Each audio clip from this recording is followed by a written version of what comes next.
Chers collègues, nous en venons à présent à l'examen de la proposition de loi visant à lutter contre les dérives des influenceurs sur les réseaux sociaux, rapportée par Arthur Delaporte, à qui je souhaite la bienvenue dans notre commission. Je précise que j'ai déclaré irrecevable, en tant que cavalier législatif, 6 amendements portant de façon générale sur les pratiques commerciales illicites et ne se limitant pas aux seules pratiques des influenceurs. Le champ de la proposition de loi est très ciblé et je vous invite donc à ne pas vous en écarter. Et donc, après ce contrôle des cavaliers, il nous restera donc 18 amendements à examiner. Je suis désolé d'apporter de mauvaises nouvelles ce matin, mais je vais faire beaucoup de mécontents à chaque fois. Mais là aussi, je suis dans mon rôle et donc j'ai écarté un certain nombre d'amendements. Monsieur le rapporteur, vous avez la parole. Monsieur le Président, chers collègues, je ne sais pas si vous cherchez vous aussi une bonne adresse pour les injections pour les lèvres, mais j'ai trouvé une personne idéale. Je vais vous mettre son instinct, elle est top. Elle fait les lèvres et j'ai rarement vu des lèvres aussi bien faites. Elle se déplace partout en France, peut-être même en Outre-mer. Allez pas chez n'importe qui. Après, je n'incite personne à faire des injections. Vous êtes grande, mais voilà. Ces mots, c'est Julia qui les prononçait sur son compte Instagram. À son audience, 1 million d'abonnés. Julia, évidemment, elle n'a aucune formation en esthétique, en médecine. C'est une candidate de télé-réalité. Julia, elle a construit son audience en racontant son quotidien, en montrant son intimité. Elle entre dans celle de ses abonnés. Aujourd'hui, la loi de la jungle, c'est peut-être bientôt fini. Le non-droit, en tout cas, ce n'est plus possible. Vous le savez, les dérives de l'influence sont un sujet majeur qui interroge sur l'adaptation de notre droit à la réalité des réseaux sociaux et aux mutations de la société. Je me réjouis donc de présenter cette présente proposition de loi à la Commission des affaires économiques pour lutter contre les dérives des influenceurs sur les réseaux sociaux. L'inclusion d'un phénomène aussi important dans le quotidien des Français à l'Assemblée nationale était indispensable. Les réseaux sociaux ont complètement bouleversé nos façons d'être, d'agir, de consommer. L'omniprésence des smartphones partout, tout le temps, a transformé les relations des personnalités et avec les personnalités en les rendant faussement plus accessibles.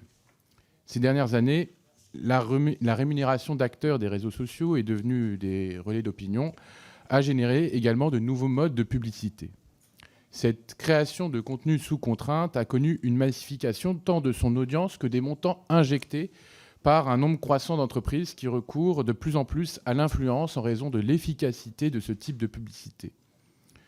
Ce développement sans contrôle effectif d'une civilité marchande, pour reprendre le concept de Louis Pinto, conduit à une mise en marché de la recommandation qui est désormais rémunérée, certains postes pouvant être payés par les marques à hauteur de plusieurs milliers, voire dizaines de milliers d'euros pour les comptes à plusieurs millions d'abonnés. Pour autant, on observe un recours croissant à des influenceurs de plus petite taille, dits nano ou micro-influenceurs, dont le taux de conversion des abonnés en consommateurs est par ailleurs plus important. Ce capitalisme charismatique, sous couvert parfois de morale sanitaire, pour reprendre l'expression employée par le chercheur Joseph Godefroy, a des effets sur les corps et sur les vies. Ces acteurs se sont largement laissés aller ces dernières années, profitant d'argent facile, en multipliant les posts au contenu problématique. Combien d'alertes avons-nous reçues, chers collègues, montrant des inscriptions à des formations bidons, des arnaques en tout genre, ou concernant des produits défectueux? Combien de Françaises et de Français se sont sentis floués par des influenceurs les ayant conduits à adopter des conduites addictives ou à des placements financiers dangereux dans lesquels ils ont, pour certains, placé et perdu toutes leurs économies, ou dans des jeux épargnés sans aucune précaution? Par honte, par isolement, les personnes trompées n'ont souvent que leurs yeux pour pleurer. Il était donc nécessaire de mettre en place une régulation ferme afin de protéger un public particulièrement vulnérable, notamment composé de mineurs et de jeunes ou de personnes en situation de précarité économique.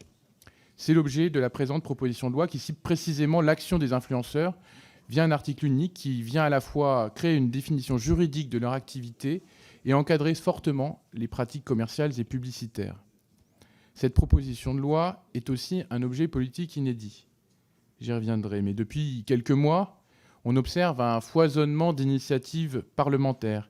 Et je salue là mes collègues Aurélien Taché, qui a le premier déposé une proposition de loi visant à réguler le monde de l'influence, mes collègues Nadège Abomangoli et François Picmal qui ont suivi. Et puis, pour finir, mon collègue Stéphane Vogetta, qui a travaillé également sur ce sujet et avec qui j'ai co-déposé une proposition de loi. Nous y reviendrons.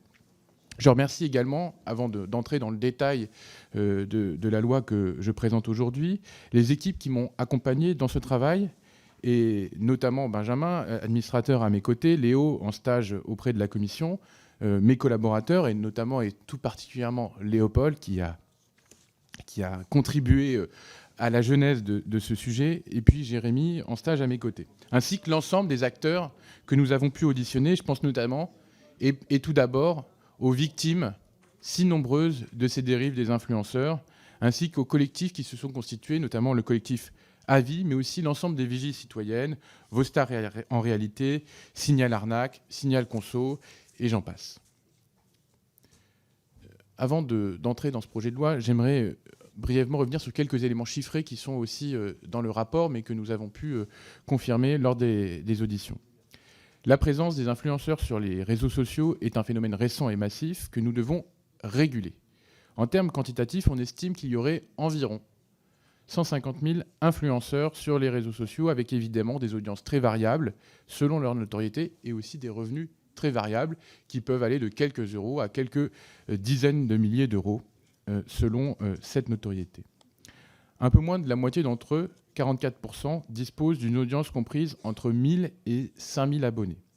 Il faut donc distinguer les nano-influenceurs, moins de 10 000 abonnés, des méga-influenceurs à plus de 3 millions d'abonnés. En général, on parle de millions d'abonnés cumulés sur l'ensemble des plateformes. Leur force de frappe est majeure et varie non seulement en fonction du nombre d'abonnés, mais ce n'est pas le seul critère, puisqu'il y a aussi la question du lien affectif que chacun crée avec sa propre communauté. Et ce lien affectif est majeur dans leur capacité, finalement, à convertir leur audience en consommateurs. On parle là d'un marché potentiel de 42 millions de consommateurs. Cet impact puissant, nous avons pu le constater notamment lors de nos auditions avec l'ANJ, l'autorité de régulation des jeux, où l'on a pu savoir, où on estime qu'environ 50% des consommateurs touchés pourraient être conduits à effectuer un geste d'achat derrière ou à cliquer sur un lien, ce qui est à dire, c'est énorme. La moitié de l'audience touchée. Ces chiffres alarmants le sont d'autant plus lorsqu'on connaît le caractère parfois dévastateur, notamment sur les sujets des jeux en ligne, puisqu'on peut développer des comportements très addictifs, mais aussi dépenser et perdre beaucoup d'argent. Ces dérives sont nombreuses, j'en ai cité une en introduction. La presse s'en est fait largement écho, notamment au mois de septembre, avec un complément d'enquête, une de Libération. Et depuis, pas une semaine ne passe sans que je dirais même pas une journée ne passe sans qu'un journal ou un quotidien national consacre une de ses pages au sujet des influenceurs. Il existe des escroqueries de toute nature qui prennent souvent la forme de publicité trompeuse pour des produits qui sont soit dangereux, soit risqués pour les consommateurs. Je ne citerai que quelques pratiques à titre d'exemple. La publicité clandestine, soit le fait pour les internautes visionnant un contenu de ne pas savoir de manière claire, précise, non ambiguë et en temps réel que si le contenu qu'ils regardent constitue ou non une publicité. Deuxième exemple, c'est la vente de formations hasardeuses, financées parfois via le CPF, et on a pu en parler notamment au moment de l'examen de la loi sur le sujet il y a quelques mois. Elle a été adoptée le 19 décembre 2022. Troisième exemple, le dropshipping frauduleux. Pour mémoire, le dropshipping ou livraison directe est une vente sur Internet dans laquelle le vendeur ne se charge que de la commercialisation et de la vente du produit. Cette pratique est légale, mais néanmoins marquée par beaucoup de dérives via la livraison de produits de piètre qualité ou contrefaits lorsque le produit est effectivement livré. Je pourrais en citer beaucoup d'autres, tant la vente de faux voyages, la promotion de traitements miracles de lutte contre le cancer, ou encore les escroqueries relatives à l'investissement dans les crypto-monnaies via le copy trading ou les NFT sont nombreux. J'aimerais surtout attirer votre attention sur les conséquences de ces dérives afin qu'elles ne restent pas, en un sens, abstraites. Dans le cadre de nos travaux, nous avons notamment auditionné le collectif Avis qui nous a longtemps parlé de l'arnaque au copy trading concernant l'affaire Blatta. Il s'agit pour chaque victime de plusieurs milliers d'euros perdus, et on a même évoqué, pour un cas, 50 000 euros perdus dans le cadre de prise de position sur des actifs financiers, avec à la clé des dépressions, des tentatives de suicide, et évidemment un désarroi lié à la confiance trahie qu'avaient naïvement peut-être certains consommateurs ou certaines personnes sur les canaux Telegram dans la personne qui procurait l'indice de confiance et qui les incitait à dépenser leur argent. Nous devons donc mettre impérativement fin à ces dérives. C'est dans cette perspective que j'ai déposé la présente proposition de loi qui, selon moi, répond à 3 objectifs. Le premier, c'est finalement un objectif de caractère pédagogique. Il s'agit de mieux informer les influenceurs sur leurs droits et leurs devoirs, parce que trop souvent, ils ne connaissent pas le cadre juridique existant. Et donc, il faut les informer, mais aussi les consommateurs. Que les consommateurs sachent à quel cadre de référence ceux qui font de la publicité sur les réseaux sociaux doivent se référer. Le deuxième objectif, il est plus large, il s'agit d'ouvrir un débat de société sur le sujet. La question de l'influence et de la régulation de l'influence est un enjeu social et démocratique majeur au regard de la taille de l'audience, et on a pu le voir récemment. Et c'est notamment en ce sens aussi que Bruno Le Maire a lancé une grande consultation à Bercy ces derniers mois. C'est un enjeu de société. Troisième objectif, et finalement c'est là notre rôle de parlementaire, offrir au pouvoir public, à l'État, un cadre juridique complété afin de permettre de mieux lutter contre certaines pratiques et contre les dérives. Je vais revenir sur le cadre, le foisonnement qui existe sur les différentes propositions de loi. Il s'agit ici d'une première étape en vue d'échanges à venir sur la proposition de loi bipartisane que j'ai déposée avec mon collègue Stéphane Vojetta. Sur ces sujets, nous pouvons, et je dirais même nous devons tous, nous retrouver pour réguler effectivement et efficacement l'action des influenceurs sur Internet. C'est un objet politique nouveau.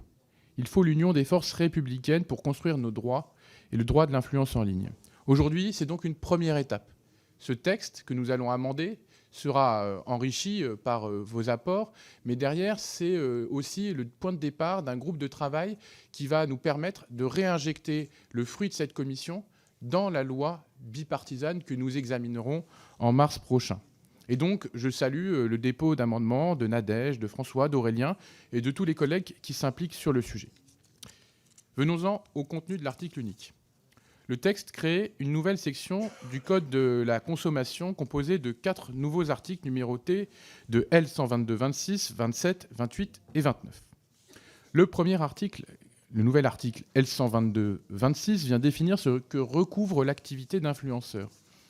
Cette définition synthétique prévoit, en l'état actuel, que toute personne physique ou morale qui fait la promotion directement ou indirectement de produits, actes ou prestations contre rémunération, y compris lorsque celle-ci est constituée par des avantages en nature de manière active sur les réseaux sociaux, et qui, par son statut, sa position ou son exposition médiatique, dispose d'une audience pouvant influencer la consommation du public, exerce l'activité de l'influenceur.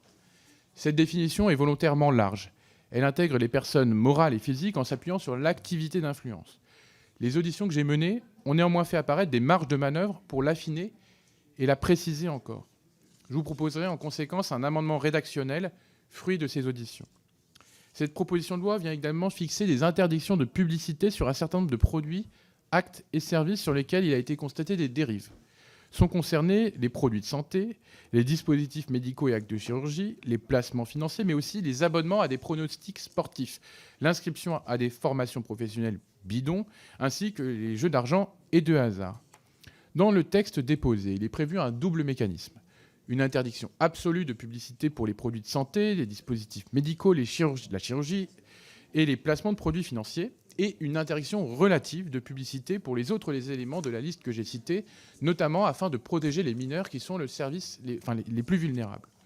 Sur ce point, je souhaiterais que nous fassions évoluer la rédaction du texte à la lumière des différentes auditions menées, et je remercie notamment Stéphane Vojetta d'y avoir particulièrement assisté.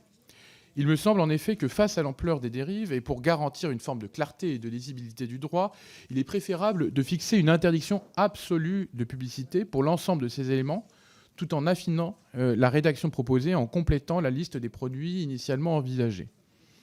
En outre, les auditions menées font apparaître la nécessité de compléter cette liste avec d'autres produits, et nous y reviendrons lors des amendements que je porte. Enfin, cette proposition de loi prévoit un encadrement de la pratique du dropshipping. C'est l'objet du nouvel article L122-28 du Code de la consommation qu'elle crée, qui prévoit notamment que les influenceurs se livrant à cette pratique légale en respectent le cadre fixé et s'assurent à la fois de l'absence de fictivité du produit ainsi que du respect par le vendeur des conditions générales de vente. Les conditions d'application de cet article unique seront renvoyées à un décret en Conseil d'État. Pour finir, j'évoquerai l'anecdote rapportée par une collègue ce matin à la buvette alors que je finalisais finalement cette intervention. Elle est allée dans un... Je prenais un café en rédigeant cette intervention.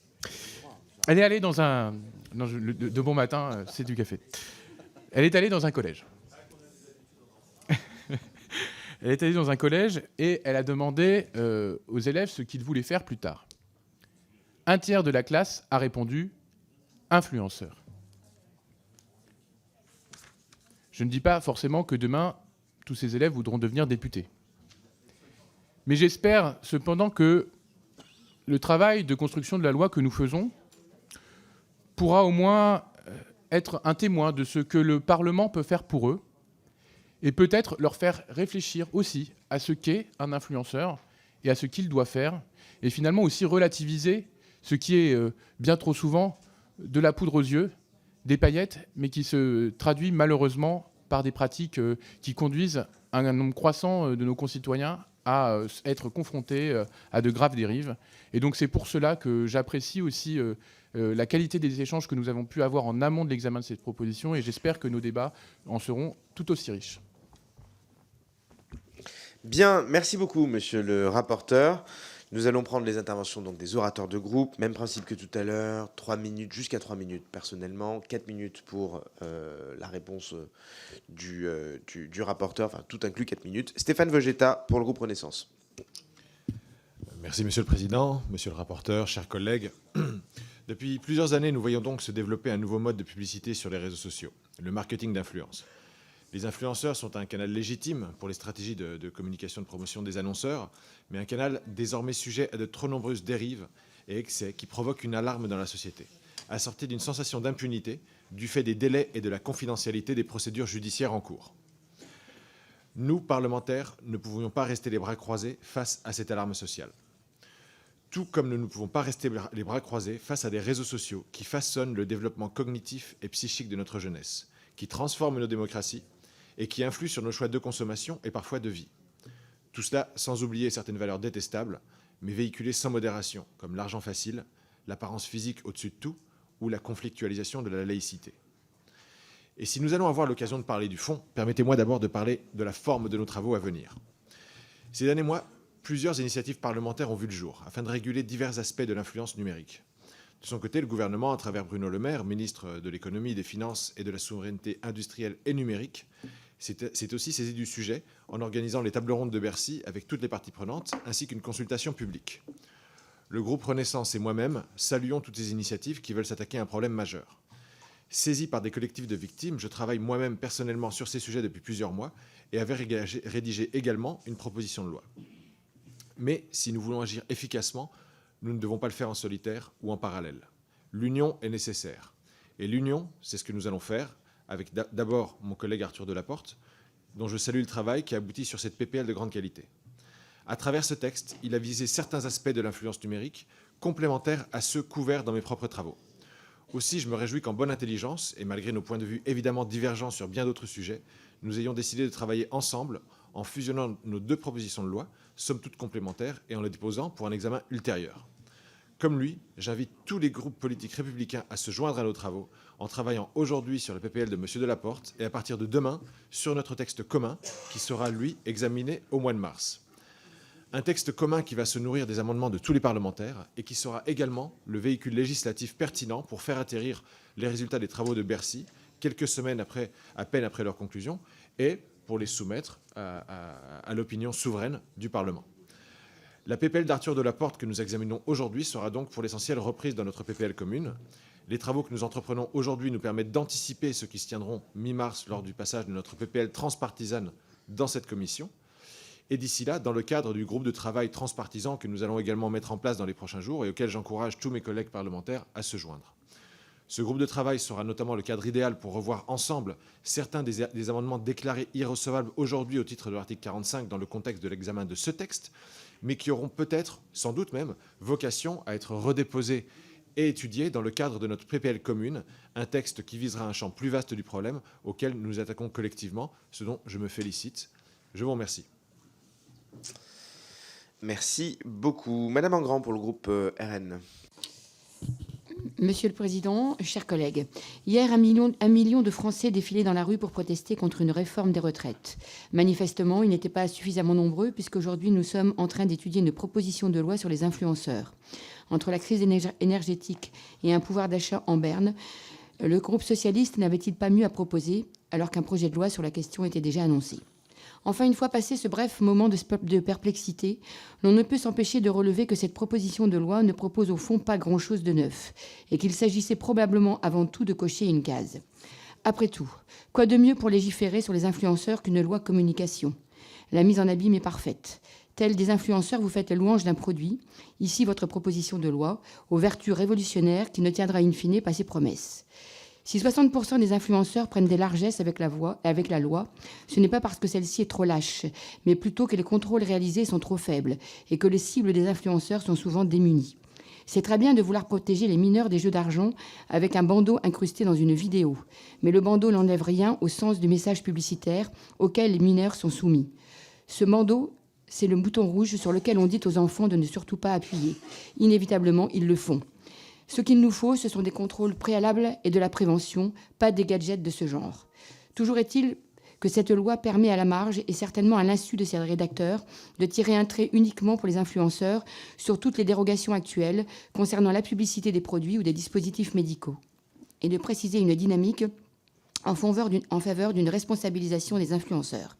Au bout du compte, ce qui manque à cette proposition, c'est d'abord de la sincérité et ensuite de l'efficacité dans les mesures proposées. C'est pourtant le minimum qu'on pouvait en attendre. Merci.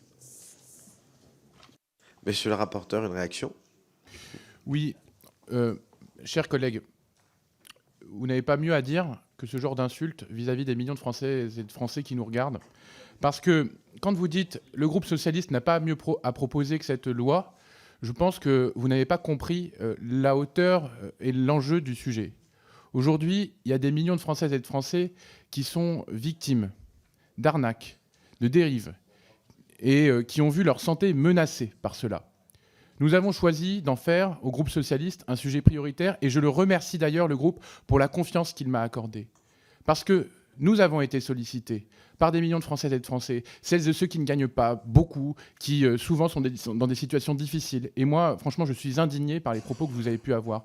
Parce que si aujourd'hui, le cadre législatif n'est pas satisfaisant, n'est pas suffisant, c'est bien pour cela que nous sommes élus, c'est pour le renforcer, pour faire en sorte que demain, on puisse effectivement les punir, pour que demain, on puisse définir ce qu'est un influenceur, parce que cette définition, elle n'existe pas aujourd'hui dans notre droit. Et nous avons été élus, chère madame, pour faire la loi. Nous allons la faire et je remercie les autres collègues qui décideront de participer effectivement et avec bonne volonté à ces travaux, au-delà des petites agressions auxquelles le Rassemblement national nous habitue bien trop souvent. Je finirai sur un point que vous avez évoqué, la nécessité des contrôles.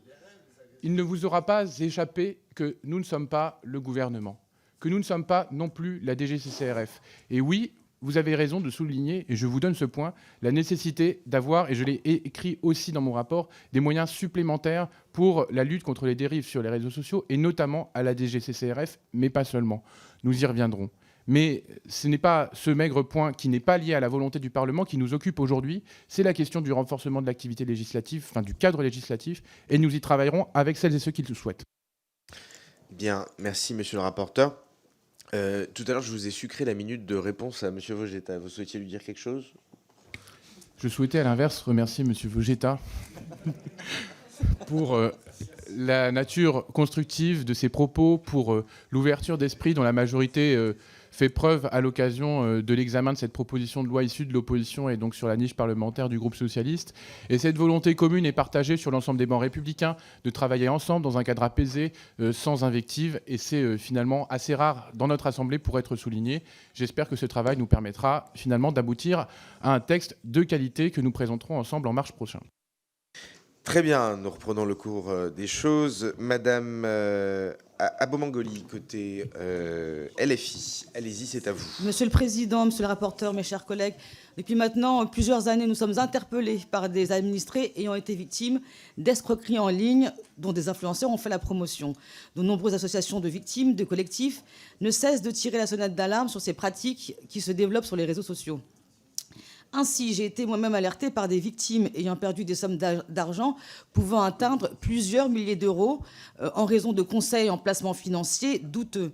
Ces agissements placent les victimes dans une spirale de précarité et de dépression dont il est parfois difficile de sortir. Des vies sont saccagées, contrairement à ce qu'on a entendu précédemment. Il ne faut pas minorer ce sujet. Des articles de presse et la mobilisation de lanceurs d'alerte sur les réseaux ont donné une visibilité salutaire à ces dérives d'influenceurs. En tant que législateurs, nous devons prendre la mesure du problème et accompagner ces luttes qui s'organisent avec les moyens du bord jusqu'à présent. Je salue à cette occasion l'action du collectif Avis, dont la plainte collective a même fait réagir Meta, qui a fermé récemment des comptes Instagram d'influenceurs véreux. Ces influenceurs ont pu tirer profit d'un terrain vierge du point de vue réglementaire sur les réseaux sociaux. Si les pratiques commerciales illégales en général sont déjà en principe encadrées, il nous incombe désormais de définir le statut d'influenceur et d'agent d'influenceur, de renforcer le régime de sanctions face aux manquements et d'améliorer notre politique de prévention. Le marché de l'influence, c'est 1,6 milliard d'euros dans le monde en 2016. Aujourd'hui, ça a été multiplié par 10 pour atteindre 15,6 milliards. C'est dire qu'il n'est plus possible de laisser perdurer des zones d'ombre autour de ces pratiques. Il y a un enjeu à réguler l'ensemble de l'activité et votre proposition de loi y contribue.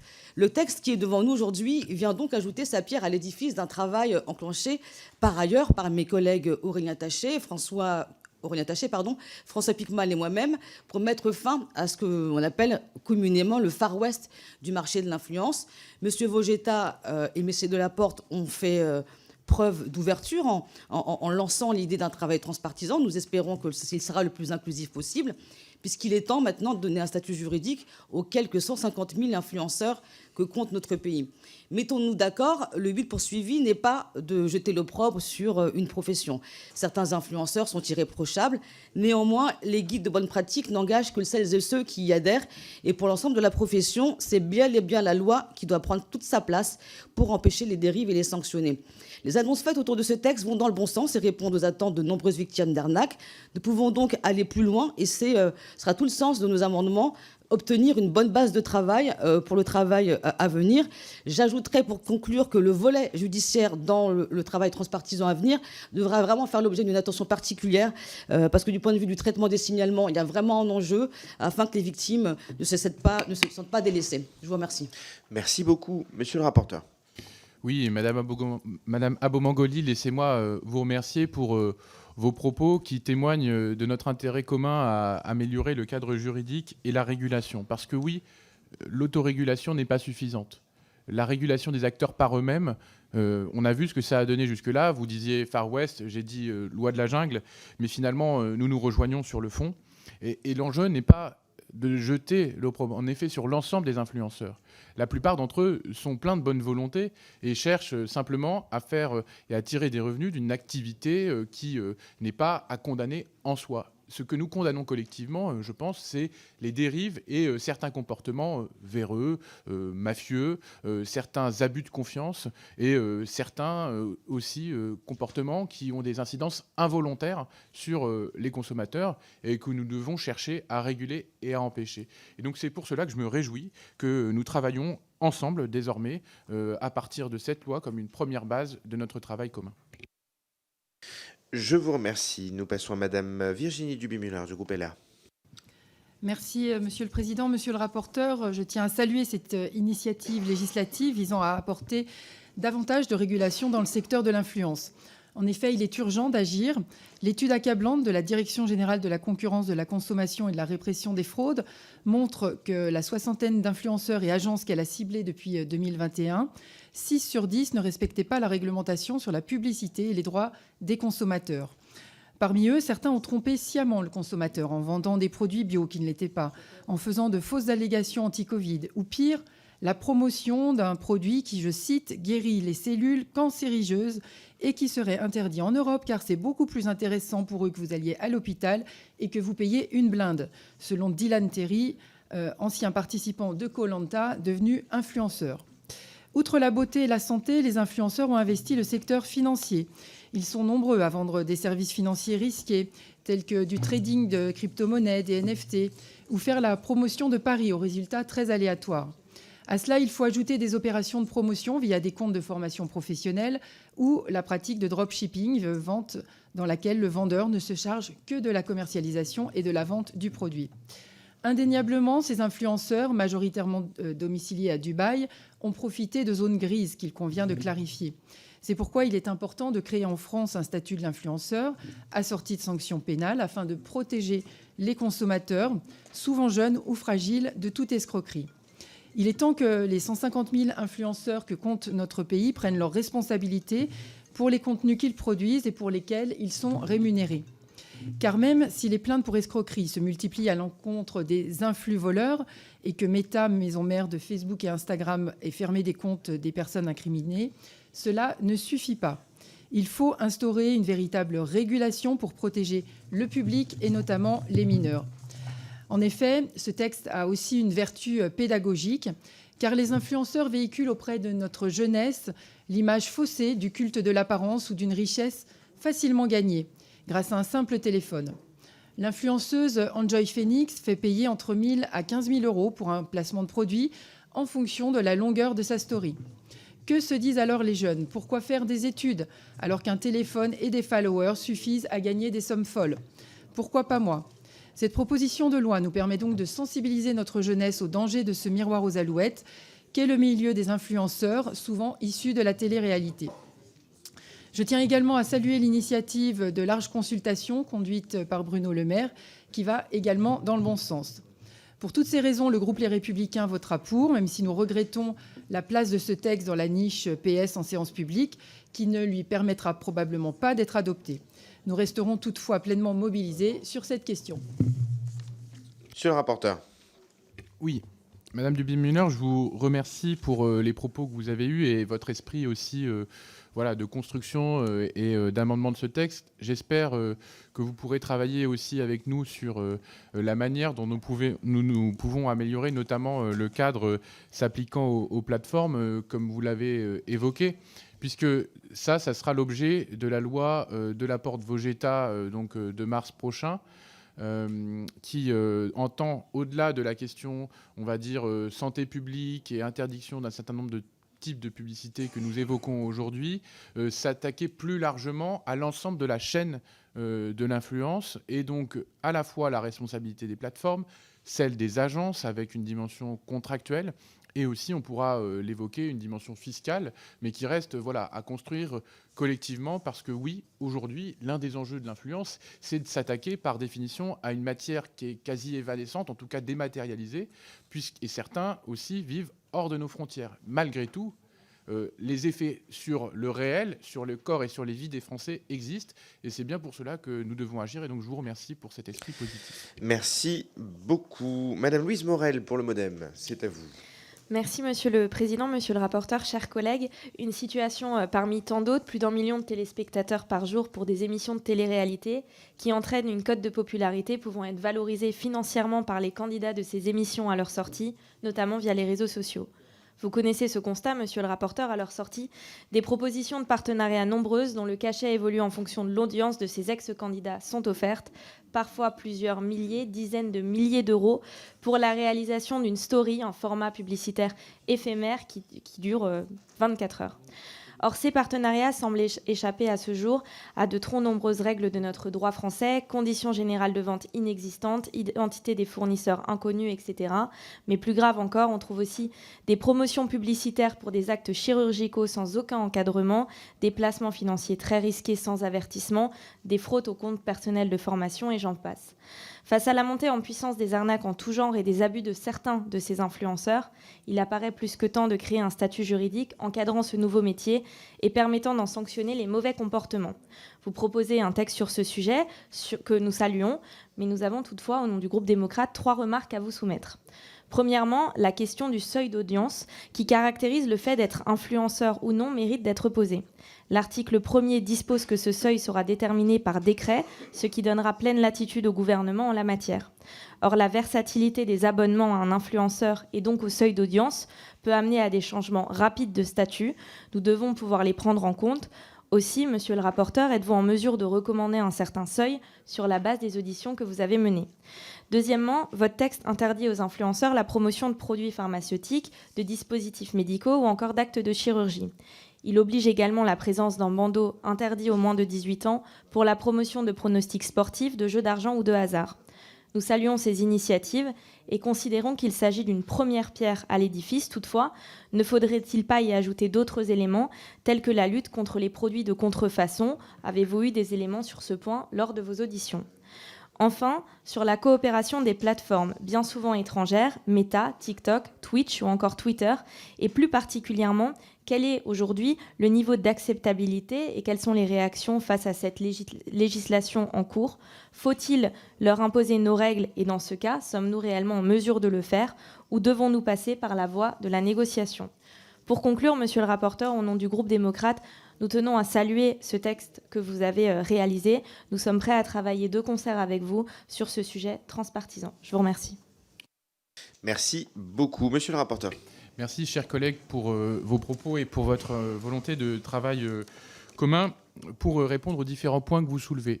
Sur la question du seuil d'audience, je vais, et je l'ai dit dans mon propos liminaire, suggérer un amendement pour réécrire notamment la définition de l'influenceur pour évacuer cette question du seuil d'audience, parce qu'à l'issue des auditions que nous avons menées, il est apparu que finalement l'audience n'était pas forcément le critère le plus pertinent pour mesurer l'influence, puisque j'ai évoqué à la fois les micro et les nano-influenceurs qui, sur des seuils inférieurs, par exemple à 1000 abonnés, peuvent avoir un impact réel sur la vie et sur les actions de consommation. Par conséquent, il convient de définir différemment, et j'y reviendrai, la notion d'influence qui, par ailleurs, peut être, sur les questions de l'audience, biaisée, parce qu'on peut acheter finalement des abonnés, et ce qui peut donc évidemment conduire à accepter dans la définition d'un influenceur quelqu'un qui aurait des milliers ou des millions d'abonnés, mais qui ne serait pas derrière transformé par des acteurs réels, et donc voilà, c'est pas finalement le critère le plus pertinent. Sur la question des produits pharmaceutiques, je reviendrai dans l'amendement que je présente sur ce sujet, mais c'est un appel. Sur le bandeau aux moins de 18 ans, j'ai évoqué la transformation en interdiction pour renforcer, notamment sur la question des paris sportifs et jeux d'argent, l'interdiction. Sur la question de la contrefaçon, je dois vous avouer que ce n'est pas le point que nous avons le plus abordé, même si la question du dropshipping est liée en partie à ça, parce que ce peut être des produits de contrefaçon. Et puis, par ailleurs, la contrefaçon est déjà comprise dans un certain nombre de pans du Code du commerce et du Code de la consommation. Donc, voilà, c'est déjà des champs qui sont couverts, même si voilà, on peut réfléchir. Et si vous le souhaitez, vous pourrez nous suggérer des amendements dans la proposition de loi que nous présenterons en mars sur ce sujet. Pour finir, sur la question des plateformes, sur la coopération des plateformes, nous auditionnerons avec mon collègue Vogetta dans le mois qui suit les grandes plateformes, et nous espérons pouvoir faire de notre loi un cadre juridique contraignant, et les plateformes devront s'y soumettre. Bien, merci beaucoup. Monsieur Potier pour le groupe socialiste. Merci, Monsieur le Président. Moi, je voudrais féliciter Arthur Delaporte non seulement pour le fond de l'initiative, mais pour la forme et le combat transpartisan qu'il engage aujourd'hui. La question du langage, en effet, je pense, est un angle mort de la République.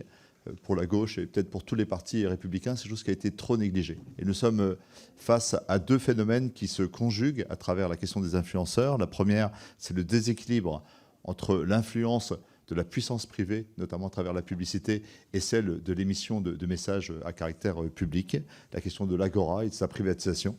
Et la deuxième question, c'est celle de la régulation du net. Nous ne sommes qu'à l'aube d'une civilisation du net qu'il nous faut bâtir pour éviter ce monde, ces sauvageries. Alors, face à un monde sans foi ni loi, nous devons lutter contre la servitude de la publicité sous toutes ses formes. Et vous avez pointé une forme particulièrement délétère, mais je voudrais la recontextualiser. Big Corpo, avec beaucoup d'ONG, avait établi un rapport très intéressant qui disait qu'il y avait 31 milliards d'engagés dans la publicité sous différentes formes dans notre pays. Je ne sais pas si vous avez compris les influenceurs, mais 31 milliards. Et je les mets simplement en comparaison avec les 3,7 milliards sur les questions de santé sur lesquelles je veux vous interroger que développe l'ensemble des politiques de prévention en santé publique. 31 milliards, 3 milliards 7. 350 millions d'euros dépensés par les 3 leaders du fast-food aujourd'hui. Et dans un rapport de notre collègue Loïc Prudhomme sur l'agroalimentaire, 800 millions de pubs à destination des enfants sur la malbouffe, avec des produits, avec des édulcorants, gras, sucrés, salés. Que pèsent les messages publics face à ce rouleau compresseur? Vous savez que la question de la malbouffe et des maladies induites, quand elles sont couplées à la sédentarité en matière de diabète T2 et d'obésité, sont des bombes à retardement sanitaire pour notre pays. Il en va de l'équilibre de la sécurité sociale, mais aussi bien sûr des souffrances endurées qui sont très inégales sur le plan social. Et je voulais savoir si vous aviez pris en compte ces questions dans votre PPL et comment nous pouvons mieux les traiter. La question de la prévention et de l'information sur la santé et d'éviter ces dérives. Je vous interrogerai également sur... Est-ce que dans votre PPL avec Stéphane Vogetta, vous êtes prêt à aborder la question de l'éducation aux médias et de la prévention par l'éducation nationale et l'éducation populaire, et enfin aborder la question de la fiscalité vu la nature des rémunérations et leur localisation. Nous sommes certainement sur des paradis fiscaux qu'il nous faut combattre. Merci. Bien, monsieur le rapporteur. Merci, monsieur le député, chers collègues, cher Dominique Potier, pour les propos que vous avez tenus qui, à la fois, intellectuellement sont riches, puisque vous faites une analyse, finalement, du rôle de la publicité dans nos vies et dans l'espace social, et en même temps, sans porter un jugement de valeur sur la question d'Internet qui amène le meilleur et le pire, mais souvent, on est dans une zone grise. Voilà. Mais cela génère, en effet, et vous l'avez dit, des servitudes. Sur l'augmentation des volumes injectés dans la publicité par l'ensemble des marques qui conduisent aussi à l'évolution spectaculaire du phénomène de l'influence ces dernières années. On observe par exemple sur la publicité sociale près de 48% d'augmentation entre 2019 et 2013 et 18% d'augmentation encore entre 2021 et 2019. Nous ne sommes qu'au début de l'évolution de ce marché qui croît chaque année de façon quasi exponentielle. Et donc c'est pour cela aussi que notre activité régulatrice est nécessaire, parce que c'est un marché qui se développe particulièrement. Sur les incidences en termes de santé publique et sociale, c'est l'un des objets principaux et prioritaires de cette loi. J'ai pu le dire, cette loi, elle est authentiquement socialiste. Elle est authentiquement socialiste parce qu'elle a un enjeu de réguler et de protéger les publics les plus vulnérables. Merci, monsieur le rapporteur. Monsieur Albertini, du groupe Horizon. Oui, monsieur le président, monsieur le rapporteur, mes chers collègues, j'ai plongé, comme beaucoup de Français, il y a quelques semaines, dans le monde non pas merveilleux, mais impitoyable des influenceurs par l'intermédiaire de médias traditionnels. Il y a quelques semaines, nous avons effectivement appris que la papesse des influenceurs, dont je n'avais jamais entendu parler en ce qui me concerne, avait fort à faire avec un de ses anciens clients, un rappeur fort médiatique, connu pour ses saillies sur les réseaux sociaux, et l'accusant de pratiques commerciales trompeuses. Ce même rappeur, Booba pour ne pas le nommer, a également dénoncé les pratiques trompeuses d'un autre influenceur, Marc Plata, invitant sa communauté à investir dans les crypto-monnaies et autres produits. Ce dernier a été arrêté d'ailleurs à Dubaï.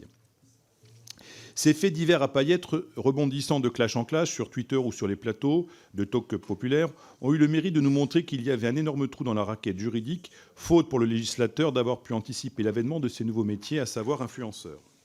On pourrait sourire de cette situation si elle n'était à la fois grave et surtout préoccupante.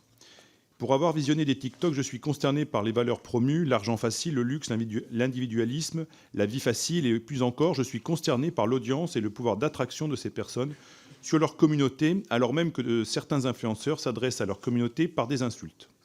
Faux traitements médicaux, il en a été rappelé, produits existants sur des marchés revendus plus chers, promotion d'achats risqués ou de jeux d'argent ou de hasard. Les méthodes sont connues pour arnaquer des communautés d'abonnés comprenant souvent des personnes mineures. Alors oui, il est nécessaire de créer un statut d'influenceur. Oui, il faut interdire la promotion de produits dangereux. Et oui, il faut rendre obligatoire la motion placement de produits. Et parce que ce sujet est grave, et parce que ce sujet est nouveau et nécessite que nous embrassions sa globalité, sa complexité, nous pensions qu'il aurait été opportun de nous laisser un peu plus de temps pour bâtir un texte un peu plus global et surtout transpartisan pour légiférer une bonne fois pour toutes en la matière. Néanmoins, le groupe Horizon apparenté ne fera pas obstacle à l'adoption de ce texte. Monsieur le rapporteur.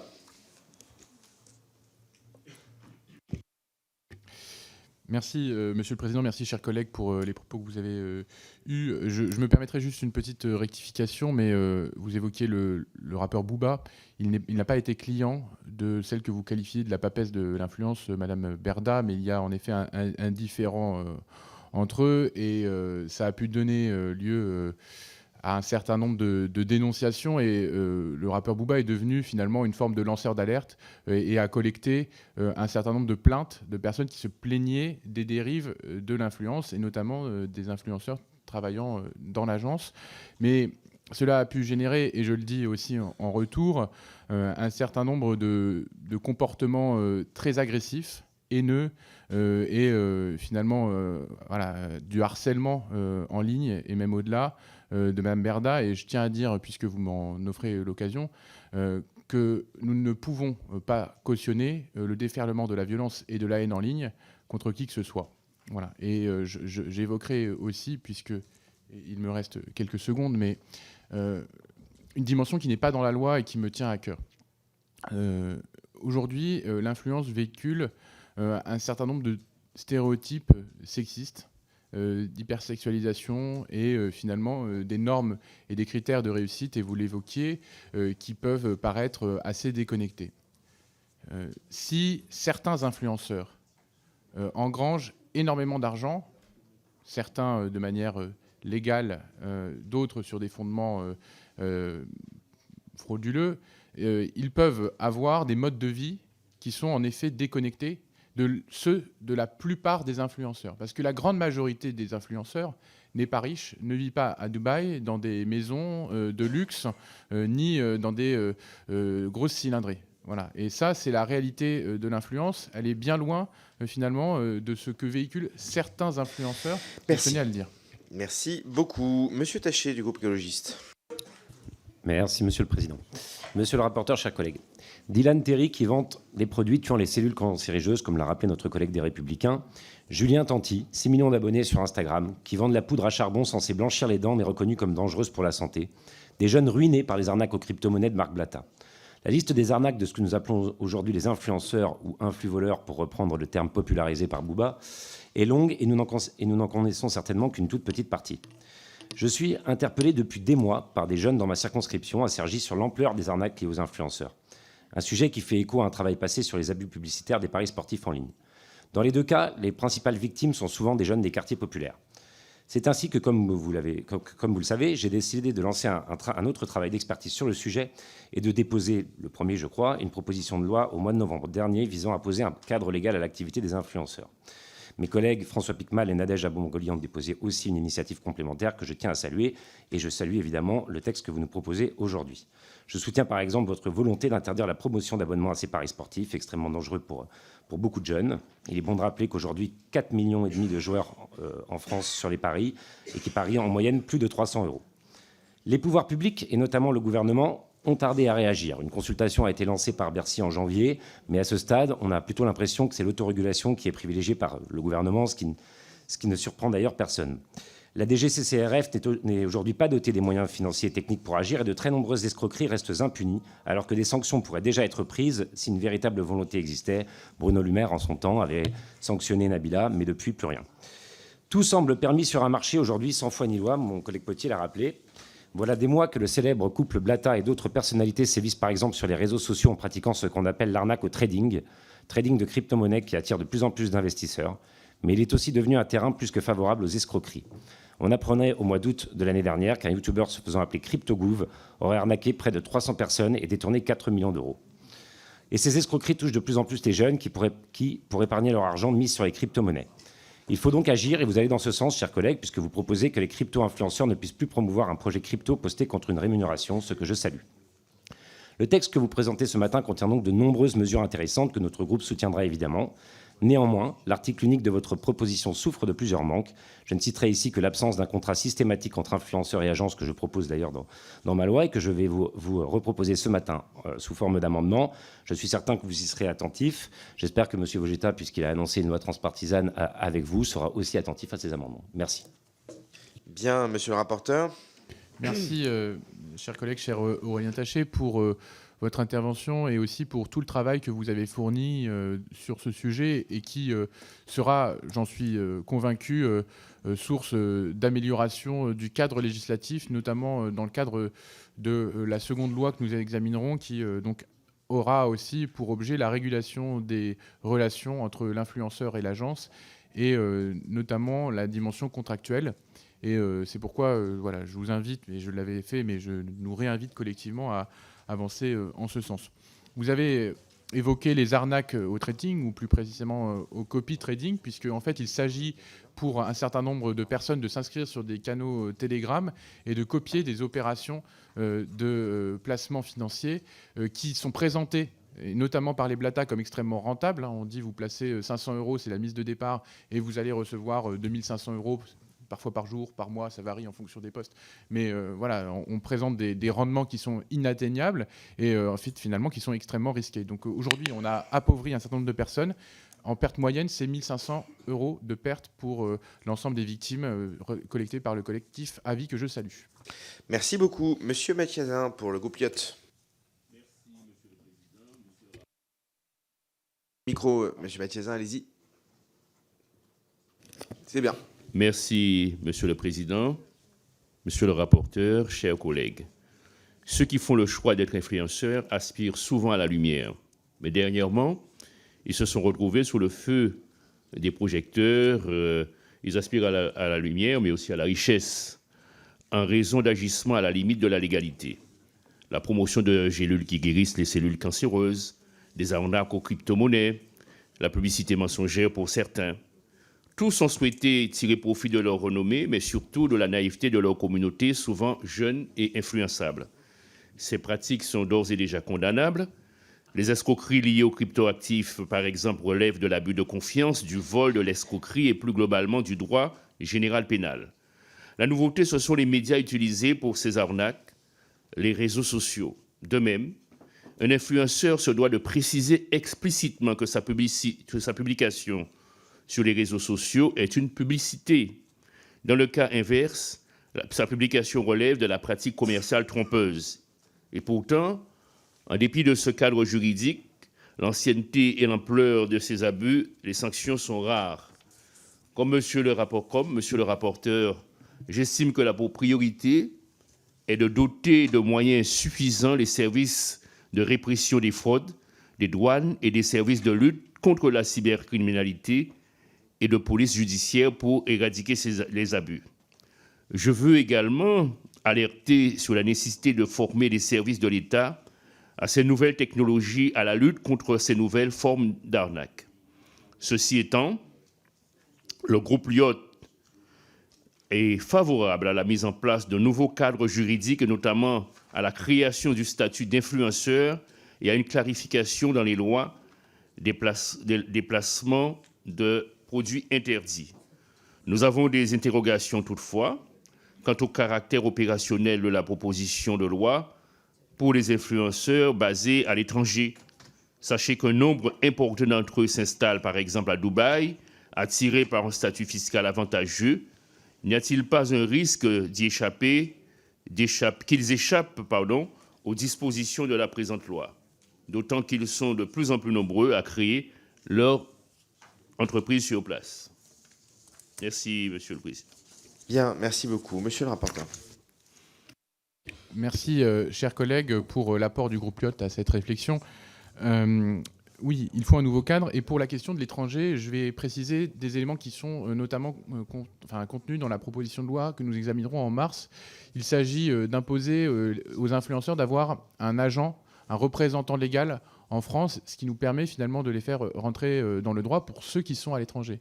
Mais contrairement à ce que vous avez pu indiquer, je me permettrai juste cette précision, la plupart des influenceurs vivent et sont bien français, parce que la plupart des influenceurs, sur les 150 000, c'est monsieur et madame tout le monde.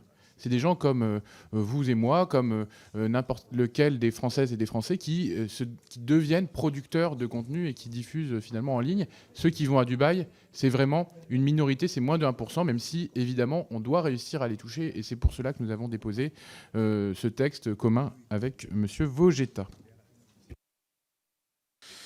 Bien, merci beaucoup. Nous passons aux interventions éventuellement individuelles. J'ai Madame Maquet qui s'était inscrite. Madame Maquet, allez-y pour 1 minute. Merci, Monsieur le Président. Je salue l'engagement et le travail de nos deux collègues, Arthur Delaporte et Stéphane Vogetta, sur ce sujet. À l'heure où les réseaux sociaux sont devenus de puissants outils de promotion commerciale, modifiant en profondeur l'acte d'achat, l'éducation et la sensibilisation, surtout de nos adolescents, me semble être une priorité absolue pour lutter contre les dérives des influenceurs sur les réseaux. Les jeunes n'ont en effet que très peu de distance critique vis-à-vis des influenceurs. Ils ignorent bien souvent le fonctionnement des plateformes et des algorithmes sur TikTok, Instagram ou YouTube. Ce sont pourtant bien les algorithmes de suggestion qui organisent le marketing sur les réseaux sociaux à travers les fils d'actualité, les commentaires et les publications. La transmission de compétences informationnelles permettrait de renforcer la capacité d'agir, l'esprit critique et l'autonomie des jeunes et de promouvoir des comportements de consommation plus responsables sur les réseaux sociaux. Il me semble que cet enjeu est décisif dans la société numérique qui est la nôtre. J'ai pris connaissance dans la proposition de loi transpartisane déposée sur ce sujet pour nos deux collègues la volonté d'intégrer la sensibilisation contre l'escroquerie. Je demanderai simplement, Monsieur le Président, à Monsieur le rapporteur s'il ne faudrait pas encore aller plus loin dès aujourd'hui. Merci. Très bien, merci beaucoup. Monsieur Delépino. Oui, une remarque sur la forme. Monsieur le rapporteur, cette commission qui a eu à étudier des textes compliqués depuis le début fait preuve toujours, je dirais, de respect pour les différents intervenants qui prennent la parole. Et je suis quand même assez étonné par votre réaction de tout à l'heure. C'est pas parce qu'on ne saute pas au plafond et qu'on n'est pas béat d'admiration devant votre proposition qu'on doit subir les remarques que vous avez formulées tout à l'heure. On a le droit de dire que votre proposition est faible dans son contenu, qu'elle peut être redondante avec ce qui existe et qu'il va y avoir de toute façon un projet de loi qui va suivre derrière. Donc j'aimerais, et c'est la moindre des choses puisqu'on vous invite ici, que vous ayez un minimum de respect pour les commissaires qui composent cette commission. Bien, Monsieur Botorel. Oui, merci, Monsieur le Président. D'abord, peut-être rappeler 2-3 choses avant d'aller à ma question. D'abord, saluer le travail qui est accompli par notre collègue ici. On a beaucoup entendu arnaque aux crypto-monnaies. Moi, je vous invite à voir l'excellent reportage sur Arte de la Crypto Queen, que la plus grosse arnaque de la crypto-monnaie. Il n'y avait pas de crypto-monnaie, il n'y avait pas de blockchain. C'est 4 milliards d'arnaques. Ensuite, dire que notre pays n'est pas sans agir. Je pense à ce que nous avons fait au travers de la plateforme Wish et de son déréférencement quand il s'agissait de protéger les consommateurs, et que donc des actions sont toujours possibles pour faire en sorte que les consommateurs soient préservés d'attitudes délétères d'un certain nombre d'acteurs. Enfin, j'en viens à ma question. Comment vous allez articuler cette PPL ou les futures PPL avec le DSA ou le DMA, puisqu'il y a déjà des choses qui sont engagées en matière de réflexion, et donc l'engagement des plateformes, ce qui prolonge la réflexion de ma collègue Virginie Duby-Muller. Merci beaucoup. Y a-t-il d'autres demandes d'expression individuelle avant de passer aux amendements? D'abord au rapporteur qui va vous répondre. Non, tout le monde est satisfait. Monsieur le rapporteur, vous répondez. Ah, attendez, Monsieur Vogetta, vous voulez dire un mot? Allez-y, vous avez 1 minute. Allez-y. Volontiers, simplement. Je m'exprime en tant que futur co-rapporteur de notre future loi commune. D'abord, pour réagir aux propos de notre collègue du Rassemblement national, effectivement, qui n'était pas insultant, mais qui, je trouve, font preuve d'une déconnexion par rapport à l'importance des enjeux que porte ce texte et portera notre texte commun, que je trouve, là, pour le coup, choquant. Cette déconnexion de la part d'une représentante de la nation me paraît choquante. Et nous serons à votre disposition pour vous expliquer à quel point cette loi et ce texte est important et doit modifier le rapport de nos jeunes, en particulier des consommateurs, avec les réseaux sociaux.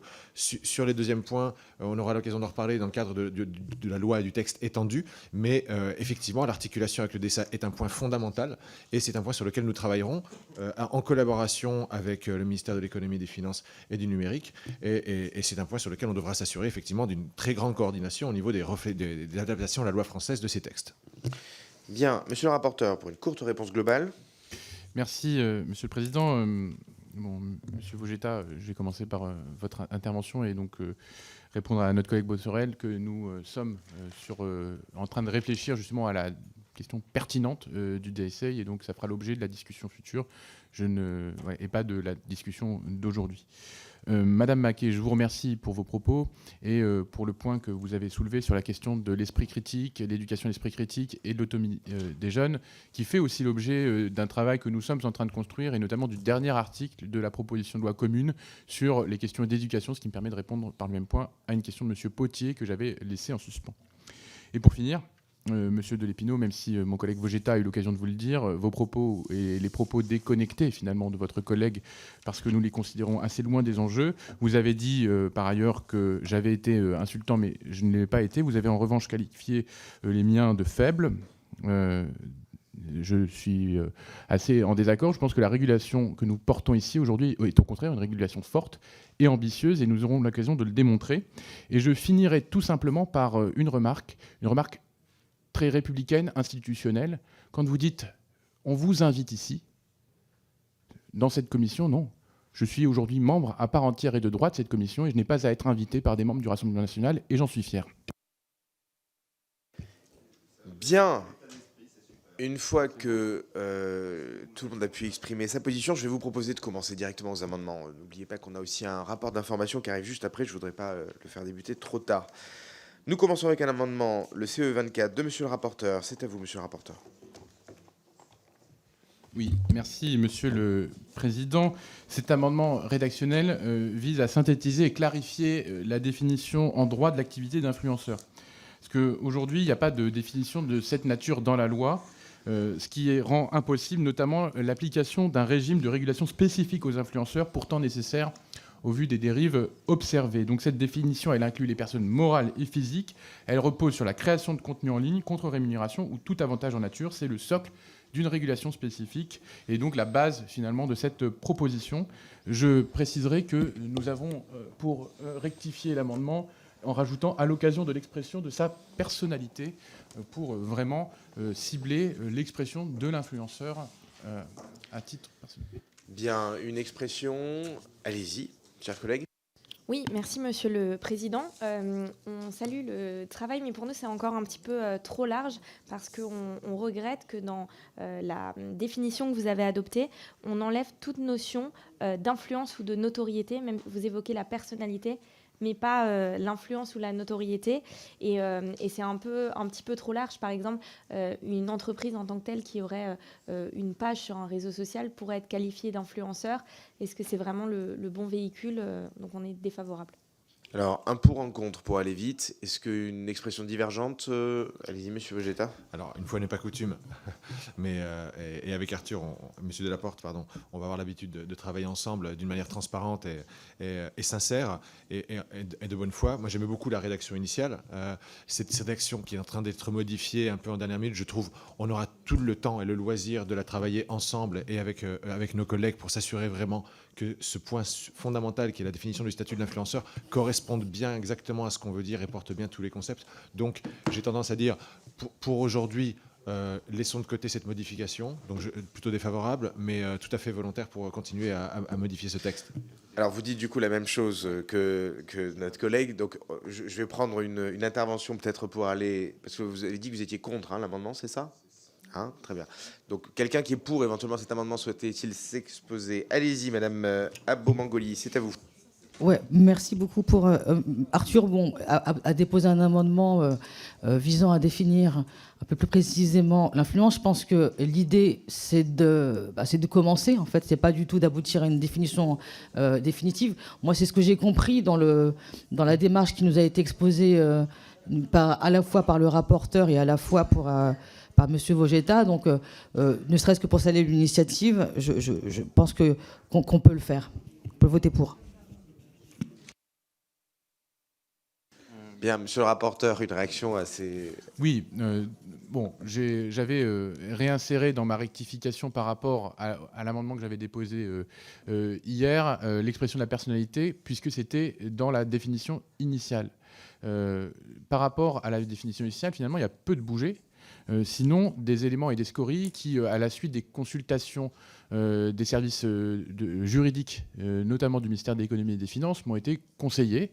Et donc cette version avait été notamment concertée en ce sens. Et je préciserai aussi qu'elle est importante, cette rectification, parce qu'elle remplace réseaux sociaux par moyens de communication électronique, ce qui permet notamment de parler de l'ensemble des réseaux sociaux et pas simplement de Facebook, etc., mais par exemple de Twitch. Voilà. Donc elle est plus englobante, plus large et plus précise, et avait été travaillée avec des juristes. Donc je vous laisse vous positionner en votre âme et conscience, mais en tout cas, moi, je suis extrêmement favorable à l'adoption de cet amendement, ce qui n'est par ailleurs que le début de notre travail. Et si on aborde cette si on accepte cette modification, vous pourrez l'enrichir, évidemment, dans la suite de nos travaux. Donc c'est juste une base de départ. Donc voilà, merci. Très bien, je crois qu'on est éclairé. Je vais passer au vote sur cet amendement du rapporteur, qui est pour...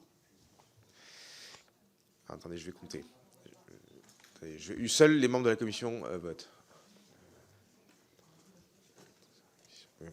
Qui est contre? Oui, là c'est assez clair. Il n'est pas adopté. Nous continuons avec le C8 de Madame Engrand. Monsieur le Président, Monsieur le rapporteur, les nouveaux codes de la communication adoptés par de nombreuses enseignes commerciales sur les réseaux sociaux s'inspirent désormais directement des méthodes employées par les influenceurs. La rédaction initiale de la définition d'un influenceur risque donc de faire peser le poids des dispositions de la présente loi sur des personnes morales exerçant une activité d'influence par destination sans pour autant être expressément qualifiables d'influenceurs. Le principal écueil réside donc dans la confusion des multiples formes juridiques que cette activité peut recouvrir. Un influenceur peut aussi bien être salarié qu'entrepreneur. C'est cette réalité que la définition proposée tente de prendre en compte. Sans faire l'impasse de cette spécificité, la rédaction proposée par le présent amendement prend aussi bien en compte les individus exerçant une activité d'influence en tant que personne physique que les individus exerçant une activité d'influence par l'intermédiaire d'une personne morale. Ici, il s'agit avant tout de préciser l'idée derrière la rédaction actuelle de la définition afin d'éviter toute interprétation abusive. Merci. Merci. Monsieur le rapporteur, votre avis? Oui. Il est défavorable, mon avis, parce que la rédaction que vous proposez est superfétatoire. On parle déjà de toute personne physique ou morale, donc ça intègre déjà le sujet. Bien, on est éclairé, on passe au vote. Qui est pour cet amendement avec un avis défavorable du rapporteur? Pour? Qui est contre? Il n'est pas adopté. Nous passons au CE10. Madame Engrand, toujours vous. Oui, Monsieur le Président, Monsieur le rapporteur, la mise en place d'un bandeau informatif, même incrusté dans le support de la publication promotionnelle, ne remplit pas les objectifs qu'il se donne. Une étude de l'Autorité nationale des jeux souligne que 73% des jeunes savent que les jeux d'argent leur sont interdits. Dès lors, les informer de ce qu'ils savent paraît superflu. Si l'on souhaite sincèrement garantir la protection des mineurs vis-à-vis de ces pratiques, l'on ne peut pas se satisfaire de laisser aux annonceurs la possibilité d'atteindre, même collatéralement, ce public. L'enjeu est crucial, puisqu'en dépit des textes déjà contraignants en la matière, les mineurs restent surexposés. C'est du moins ce que relève l'Autorité nationale des jeux. Sur un échantillon d'adolescents de 15 à 17 ans, 34,8% d'entre eux déclarent déjà avoir joué à un jeu d'argent. Parmi eux, la moitié utilise Internet pour jouer. C'est d'autant plus inquiétant que l'enquête explique que les comportements à risque chez les jeunes concernent davantage les pratiques en ligne. Dès lors, il semble inconcevable que la proposition de loi actuelle aille moins loin que les textes en vigueur. Pour protéger efficacement les enfants, les mesures proposées doivent donc empêcher l'exposition à de telles publicités sur les réseaux sociaux. En effet, 35% de ces jeunes joueurs révèlent avoir vu des publicités pour les jeux d'argent sur ces réseaux. Cet amendement propose donc d'étendre ces outils à toute publicité faisant la promotion de produits de prestations interdites aux mineurs afin de protéger plus efficacement notre jeunesse et plus largement de faire reposer l'interdiction des pratiques énumérées à l'article 122-27 sur les plateformes plutôt que sur les influenceurs afin d'assurer un contrôle a priori chaque fois que le législateur le jugera nécessaire. Merci. Je vous remercie. Monsieur le rapporteur, votre avis? Oui, donc cet amendement caractéristique de la volonté d'une société de surveillance et d'interdiction absolue caractéristique des forces d'extrême droite me semble ni opportun, ni nécessaire, ni souhaitable et par ailleurs superflu. Et je préciserai simplement que vous avez rédigé l'amendement en disant que les réseaux sociaux ont l'obligation d'interdire, ce qui est quand même une sacrée rédaction qui n'est absolument pas conforme aux règles de base de l'écriture juridique.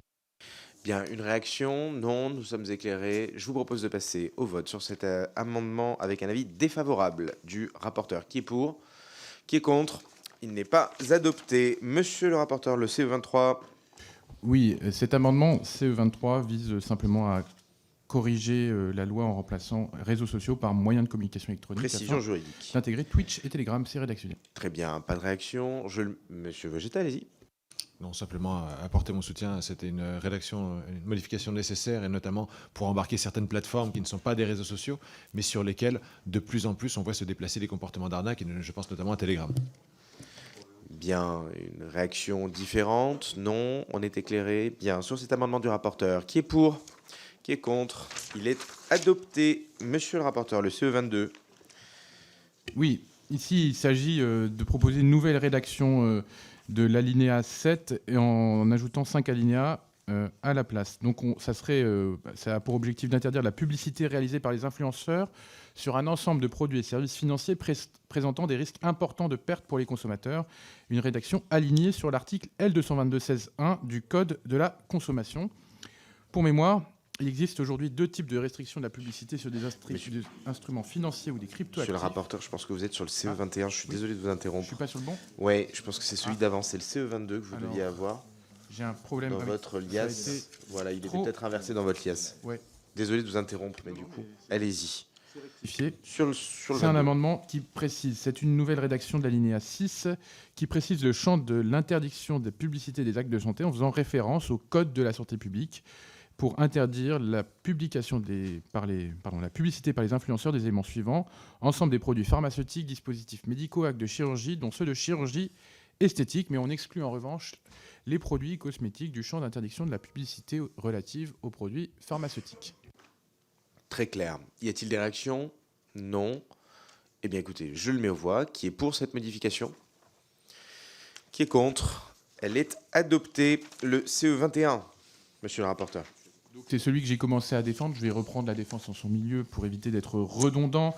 Il s'agit donc, il existe aujourd'hui 2 types de restrictions de la publicité sur des instruments financiers ou cryptoactifs. Une interdiction qui vise la publicité directe ou indirecte diffusée par voie électronique sur certains produits, contrats financiers les plus risqués, et une interdiction visant toute publicité directe ou indirecte diffusée par voie électronique ayant pour objet d'inviter une personne par le biais d'un formulaire à demander ou à fournir des informations complémentaires ou établir une relation avec l'annonceur en vue d'obtenir son accord pour la réalisation d'une opération relative à certains autres produits actifs numériques, sauf pour les prestataires de services sur actifs numériques agréés, et offre au public de jetons, sauf lorsque l'annonceur a obtenu le visa. Le présent amendement appliquerait donc ces interdictions aux influenceurs en couvrant à la fois les produits risqués déjà visés à l'article L222-16-1 du Code de la consommation et les placements et investissements dans des actifs numériques qui ne sont pas directement liés à des services sur actifs numériques, et en particulier les offres sur des livrets de crypto, mais aussi les NFT, dits jetons non fongibles, qui est un enjeu majeur de la régulation des dérives de l'influence. Et donc je vous remercierai d'adopter cet amendement qui va dans le bon sens, il me semble. Bien, une réaction? Non. Très bien, je vous propose de passer au vote sur cet amendement du rapporteur. Qui est pour? Qui est contre? Il est adopté. 2 amendements pouvant être soumis à une discussion commune, et j'ai un amendement qui fait l'objet d'un sous-amendement. Monsieur le rapporteur, présentez votre amendement. Allez-y. Oui, le CE20. Donc, c'est cet amendement qui sera sous-amendé après l'alinéa 7. Donc, je vous propose d'insérer les 3 alinéas suivants pour, comme je l'ai indiqué en amont de cette discussion, un peu durcir la loi et la rendre conforme finalement à ce qui nous a été rapporté à l'issue de nos auditions en termes d'enjeux de santé publique. Il s'agit d'interdire de façon absolue la publicité réalisée par des influenceurs portant sur les jeux d'argent et de hasard, les jeux de paris sportifs et paris hippiques, mais aussi la publicité pour des consommations pour les boissons dont la consommation est nuisible à la santé, en particulier les boissons alcoolisées, ainsi que les offres de formation professionnelle non éligibles au CPF et donc de mauvaise qualité. Ça fait suite aux échanges, comme je l'ai dit, avec les acteurs des différents secteurs. Très bien, monsieur le rapporteur, vous avez donc 3 sous-amendements portés à votre amendement. Monsieur Vogeta, pour peut-être présenter les 3 d'un coup. Oui, de manière conjointe, en fait. J'avais dit on commence à retravailler demain de manière transpartisane. En fait, on commence dès maintenant. Et ce que je propose à travers ces 3 sous-amendements, en fait, c'est de revenir légèrement sur les termes de l'amendement du rapporteur, afin de préciser, notamment à l'appui de nouvelles auditions et du travail transpartisan à venir, les termes du débat. Je pense notamment à à l'interdiction ou au sujet de la malbouffe, qui a été mentionné par notre collègue Potier, auquel on pourrait penser associer au sujet des boissons sucrées, ou encore au sujet sur l'amendement, enfin sur le premier sous-amendement des jeux vidéo. Je pense qu'à l'appui de nouvelles auditions, je voudrais préciser un peu l'impact éventuel et les effets de bord que cela pourrait avoir sur cette plateforme, notamment Twitch, et comprendre un peu plus en détail ce sujet avant de le rédiger d'une manière définitive pour notre texte commun. Bien, avant de vous donner la parole, monsieur le rapporteur, vous avez un amendement en discussion commune qui est présenté par madame Abou-Mangoli. Allez-y, monsieur Picmal. Oui, en bande organisée, ils veulent vous dévaliser. Eux, c'est qui? C'est les influx voleurs.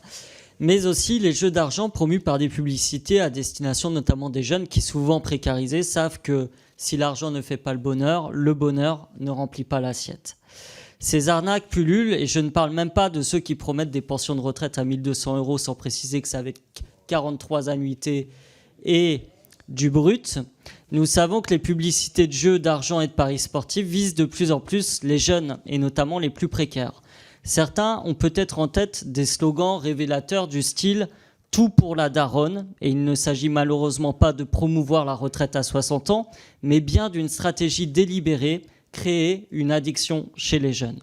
Santé publique France révèle que les jeunes sont 6 fois plus susceptibles de développer une addiction. 70% des joueurs sont endettés auprès des banques. Pour rappel, 2/3 de l'audience d'Instagram a moins de 35 ans, 40% des visiteurs de TikTok se situent dans la tranche 15 à 24 ans. Il est donc urgent de protéger les jeunes contre les addictions en interdisant la promotion des jeux d'argent par les influenceurs. C'est le sens de notre amendement. Bien, monsieur le rapporteur, sur votre amendement, j'imagine votre avis est favorable. Sur les sous-amendements, votre avis, et sur l'amendement en discussion commune. Bon, sur les sous-amendements présentés par monsieur Vogetta, j'entends les remarques qui sont faites, mais je souhaiterais quand même revenir sur les raisons qui m'ont conduite à déposer finalement cet amendement général sur lequel peut-être un certain nombre de points restent en débat. Nous avons constaté lors de nos auditions à quel point les dérives, notamment liées à la consommation alimentaire, pouvaient avoir des impacts sur les corps, et en particulier la consommation de boissons énergisantes ou très sucrées. Et donc c'est pour cela que c'était présent dans cet amendement. Mais je suis, si vous souhaitez qu'on continue à approfondir la discussion, favorable à ce qu'on adopte votre amendement pour qu'on continue à en discuter. Sur la question de la formation professionnelle, moi je suis en revanche plutôt défavorable à adopter l'amendement sur ce point, parce que je pense que tel que c'est rédigé, quand on dit les formations professionnelles qui ne sont pas éligibles au CPF, on parle de formations vraiment de piètre qualité, et il faut envoyer un signal fort, parce que aujourd'hui les influenceurs font n'importe quoi sur la question de la formation professionnelle, ce qui ne veut pas dire que nous ne pourrons pas préciser par la suite la rédaction de cette disposition. Sur le troisième amendement, sur les jeux vidéo, y compris ludiques, vous pensez que ça peut être trop large. J'entends votre remarque. Je précise néanmoins que nous devrons continuer à travailler, parce que c'est une dimension importante, les conduites addictives, et notamment le fait d'avoir des jeux vidéo qui ont l'air gratuits, mais derrière de basculer en fait dans des mécanismes d'achat. Et donc il faut qu'on continue à bien travailler ce sujet. Donc favorable aussi à cet amendement, mais sous réserve d'une discussion et d'une précision ultérieure, et défavorable au précédent.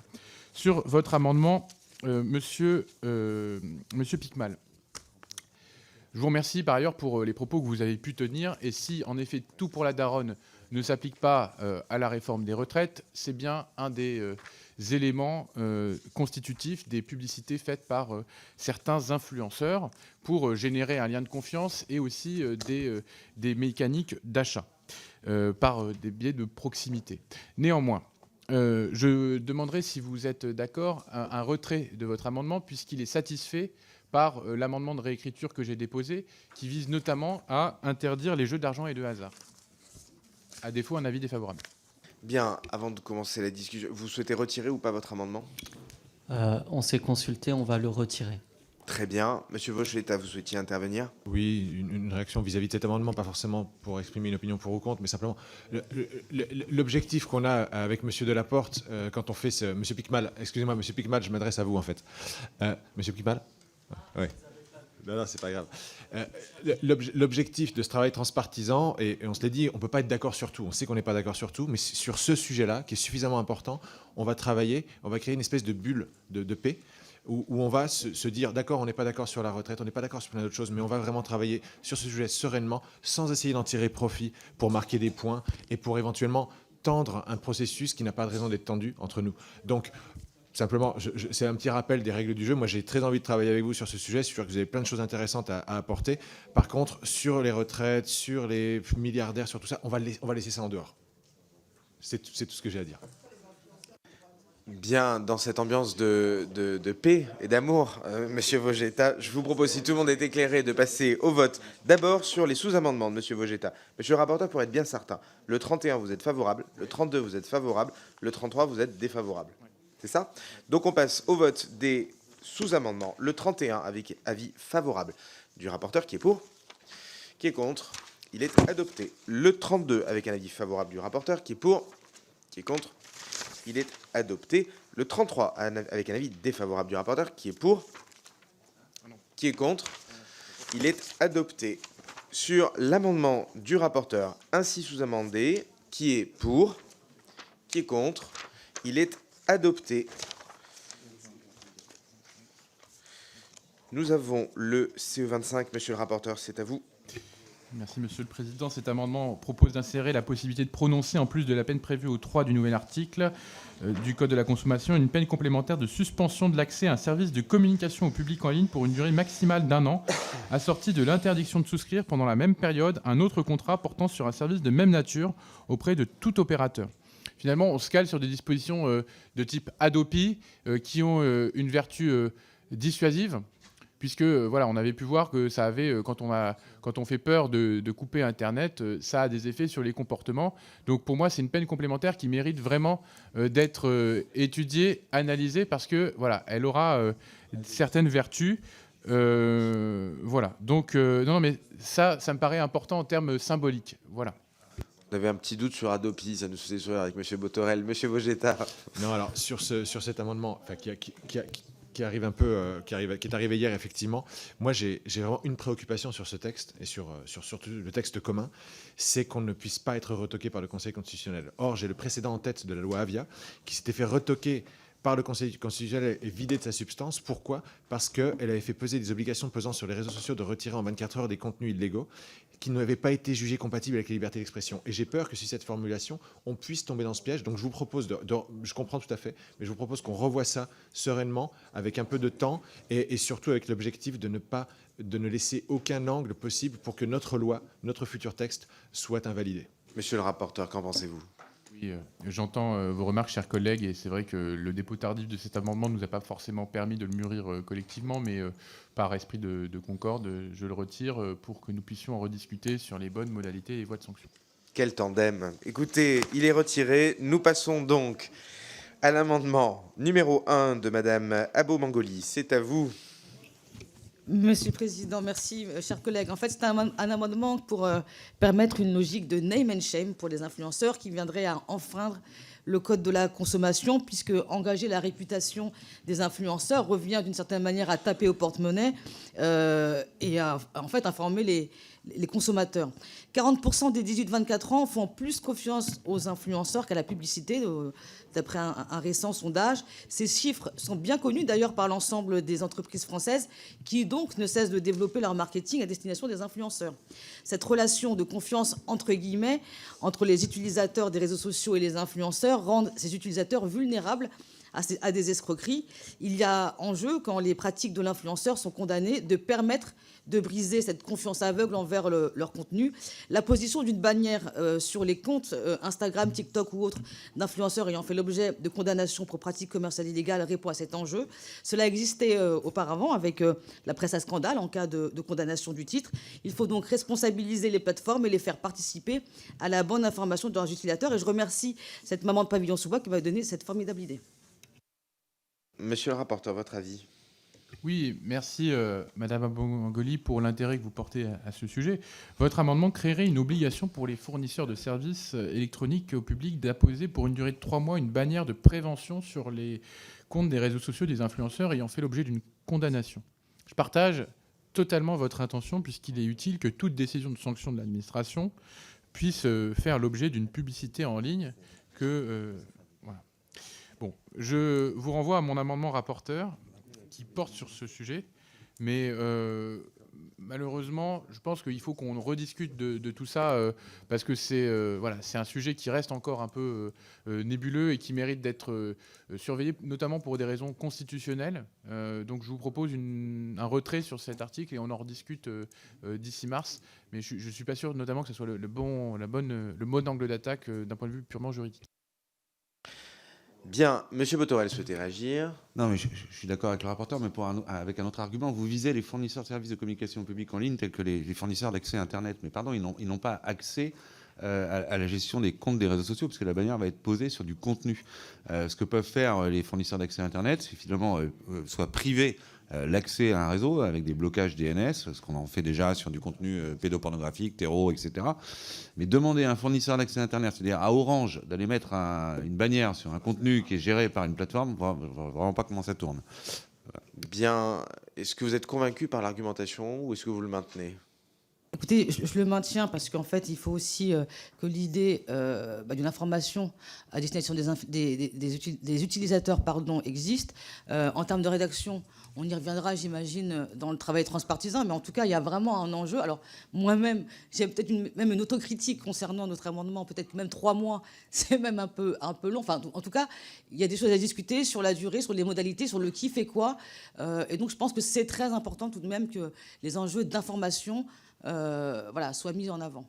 Bien, on est éclairé, monsieur le rapporteur ? Oui, de la même manière que j'ai donné un avis favorable à des sous-amendements qui visaient à empêcher qu'il y ait trop de choses qui ne volent pas dans le texte, à l'issue de notre discussion, je donnerai un avis défavorable puisque vous n'avez pas retiré votre amendement sur ce sujet, même si j'en partage, encore une fois, les intentions.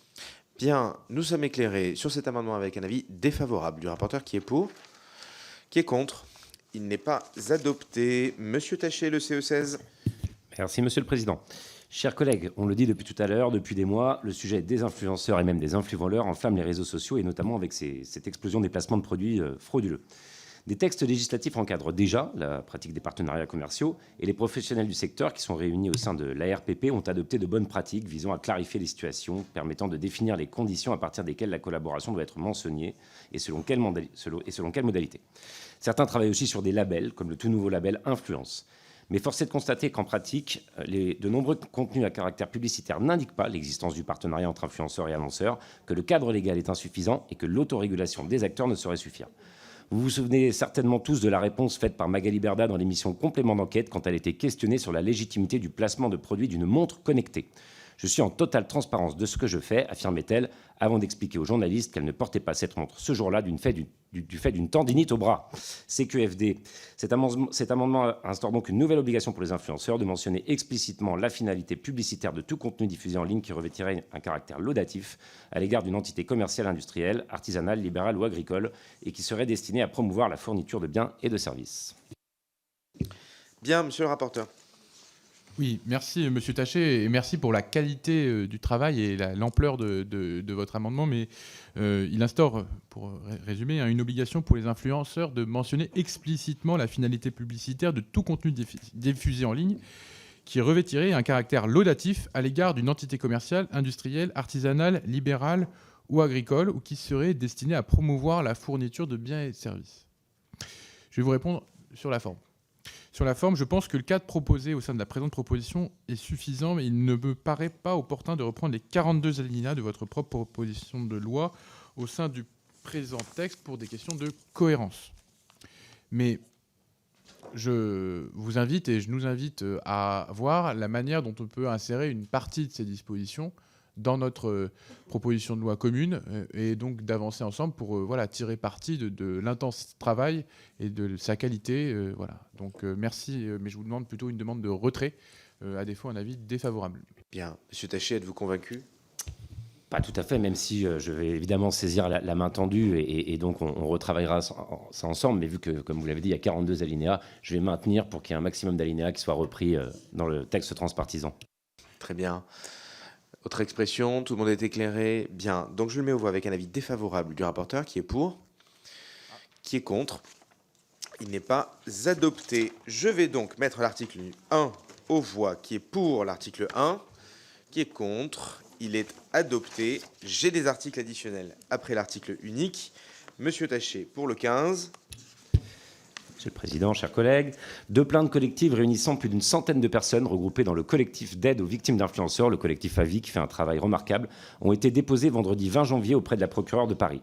Elles accusent des influenceurs, dont certains viennent de la télé-réalité, d'escroquerie et d'abus de confiance. On retrouve d'ailleurs évidemment le couple Blata, qu'on a évoqué en début de discussion, dont les accusations d'escroquerie fleurissent depuis des mois sur Twitter et Instagram.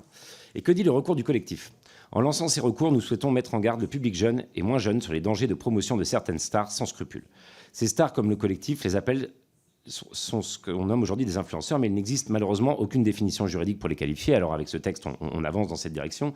Le premier vide à combler est néanmoins d'avoir une définition la plus précise possible, ainsi que son articulation avec d'autres activités prévues par la loi, comme l'activité de mannequin ou d'artiste, interprète ou auteur. Par ailleurs, cet amendement instaure aussi un contrat obligatoire entre agents et influenceurs, c'est l'une des principales dispositions de ma proposition de loi, avec notamment ce que doit être le contrôle du service après-vente avec un numéro de téléphone et mail actif. Il est possible aujourd'hui qu'une personne achète un shampoing aux compositions douteuses, perde ses cheveux, comme nous l'avons vu sur des vidéos postées sur les réseaux sociaux, et ne puisse se retourner contre personne. Enfin, cet amendement prévoit des sanctions pénales applicables en cas de manquement à ce nouveau formalisme, avec des sanctions allant jusqu'à 6 mois d'emprisonnement et une amende de 75 000 €. Bien, monsieur le rapporteur. Merci, monsieur le président. Monsieur Taché, votre amendement relativement dense, et encore une fois, je salue le travail qui est derrière, prévoit de créer au sein du Code du travail une définition de l'influenceur, d'encadrer en droit les contrats liant les influenceurs et leurs agents et d'encadrer la rémunération de ces derniers. Ces sujets sont intéressants. Et d'ailleurs, nous en traitons une partie aujourd'hui dans la proposition de loi. Mais à mon sens, l'initiative que nous portons par la suite, et surtout en découpant un peu ces amendements pour voir comment ils s'insèrent au mieux dans le cadre juridique que nous souhaitons créer et pour qu'ils soient totalement cohérents. Donc je vous propose une demande de retrait. Mais sur le fond, les auditions que nous avons menées nous font également apparaître que le Code du travail que vous visez n'est pas forcément le véhicule le plus opportun pour fixer une définition de l'influenceur. Les influenceurs ne sont pas directement des salariés. C'est d'ailleurs un sujet, c'est pour ça qu'on peut établir un contrat, mais il n'y a pas de lien de subordination entre eux et leur employeur. Et donc il convient, selon nous, et c'est pour cela que nous l'avons fait ainsi dans cette proposition, de plutôt privilégier le code de la consommation dans une logique de protection des consommateurs. Je vous propose donc un retrait, mais nous aurons l'occasion d'échanger plus avant par la suite. Bien, monsieur Taché. Pareil, la piste de l'articulation avec le Code du travail me semble importante pour justement voir comment, par rapport à d'autres types de professions similaires, on peut articuler, mais en tout cas, vous pouvez compter sur moi, vous le savez, à la fois pour soutenir votre texte et travailler ensemble par la suite. Néanmoins, je maintiens, car ces propositions, si je les fais, me semblent pertinentes. Bien, monsieur le rapporteur. Oui, monsieur Taché, je pense qu'en effet, il y a des sujets de droit du travail et de protection des influenceurs, mais ça, on en parlera plus tard, donc avis défavorable. Bien, je le mets aux voix avec un avis défavorable. Qui est pour? Qui est contre? Il n'est pas adopté. Monsieur Taché, le 19. Alors, le 19. Le marché de l'influence, on estime aujourd'hui que c'est 15 milliards d'euros et des chiffres récents démontrent que 500 000 influenceurs contracteraient des partenariats publicitaires. On sait aussi que 4% d'entre eux en vivraient très confortablement. Et pourtant, nous le répétons depuis ce matin, il n'y a rien aujourd'hui pour réguler les relations entre influenceurs et agents, influenceurs et marques. Selon l'Observatoire de l'influence responsable l'an dernier, par exemple, seuls 47% des contenus sponsorisés étaient correctement signalés. Comme je le disais dans mon propos introductif, j'ai été interpellé depuis des mois sur l'ampleur des arnaques liées aux influvoleurs, et c'est ce qui m'a conduit à déposer une proposition de loi. Mais il reste aujourd'hui difficile d'avoir une idée précise de l'ampleur des arnaques subies. Shampoing en composition douteuse, régime dangereux pour la santé ou commandes qui n'arrivent jamais, dropshipping font légion. Ces cas sont désormais nombreux et largement relayés, notamment par les collectifs de victimes, juristes ou simples citoyens. Mais il faut en avoir une idée plus précise. Cet amendement prévoit donc que le gouvernement rende un rapport dans un délai de 6 mois à compter de la promulgation de cette proposition de loi pour avoir un état des lieux précis du développement des nouvelles pratiques commerciales et publicitaires, mais aussi de dresser une synthèse de l'ensemble des possibilités d'action en justice individuelle et collective qui s'offrent aux victimes de pratiques commerciales déloyales liées au marché de l'influence. Merci. Monsieur le rapporteur. Oui, je vous remercie, monsieur Taché, pour cet amendement qui a le mérite de souligner le manque de données fiables par les pouvoirs publics notamment, mais plus largement, finalement, vous évoquez 500 000, on parlait de 150 000, finalement, en fonction des acteurs, on ne sait jamais vraiment qui cela concerne, on a même de la peine à définir le volume du marché publicitaire de l'influence. Donc voilà, tout ceci étant très flou, moi je suis plutôt favorable, en tout cas en termes d'intention, à l'adoption de votre amendement qui permettrait au moins d'indiquer l'intention du législateur d'en savoir plus, même si, je précise, la DGCCRF fait un travail également d'analyse poussé, et donc voilà, mais c'est plus voilà, un appel, sachant que voilà, il est peu probable, et je le dis, que cet amendement soit retenu dans le texte de mars prochain, mais au moins dans celui-là, je pense que ça saluera aussi par ailleurs la qualité du travail que vous avez fourni par ailleurs. Je me permets d'ajouter que, toujours sur les demandes de rapport, régulièrement, nous en avons dans tous les projets de loi. Et je le dis toujours, on a la possibilité, en tant que commission, de pouvoir émettre des rapports, faire des missions d'information et donc travailler sur ces sujets-là aussi, plutôt que de demander au gouvernement de le faire à notre place de législateur. Monsieur Vogetta, vous souhaitiez intervenir? D'autres personnes? Non? Très bien. Écoutez, on va le mettre aux voix donc avec un avis favorable du rapporteur. Allez-y. Très bien. Qui est contre? Très bien, il est adopté. Nous passons à un amendement, le CE6 de Madame Abomangoli. Allez-y. Le CE6, merci. Monsieur le Président, en fait, par cet amendement déposé sous forme de rapport, nous souhaitons accroître les moyens de la Direction générale de la concurrence, de la consommation et de la répression des fraudes. C'est une administration qui joue un rôle essentiel dans la répression des pratiques commerciales illicites observées chez certains influenceurs. C'est d'ailleurs cette administration qui avait procédé au contrôle et aux sanctions à l'encontre de Nabila en 2020.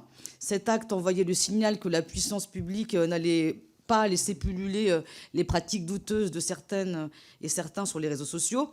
Toutefois, alors que le marché de l'influence n'a cessé de croître de façon exponentielle depuis 2016, avec une multiplication par 10 de son chiffre d'affaires, les effectifs de la DGCCRF, eux, ne font que stagner.